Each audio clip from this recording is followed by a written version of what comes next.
Hi, hello, ನಮಸ್ತೆ, ನಮಸ್ಕಾರ.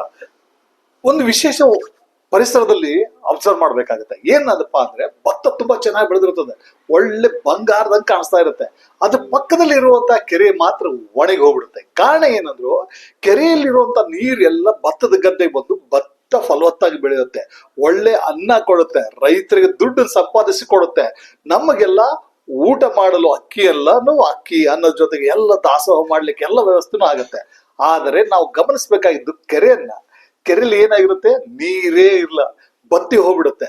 ಆದರೆ ಅದು ಬತ್ತಿದ್ದು ಕೆರೆಯ ತ್ಯಾಗ, ಅದರೊಂದಿಗೆ ಫಲವತ್ತತೆಗೆ ಬಂದಿರೋದು ಭತ್ತದ ಗದ್ದೆ ತುಂಬಾ ಚೆನ್ನಾಗಿ ಕಾಣಿಸ್ತಾ ಇರುತ್ತೆ, ಬಂಗಾರದಾಗ ಹೊಳಿತಾ ಇರುತ್ತೆ.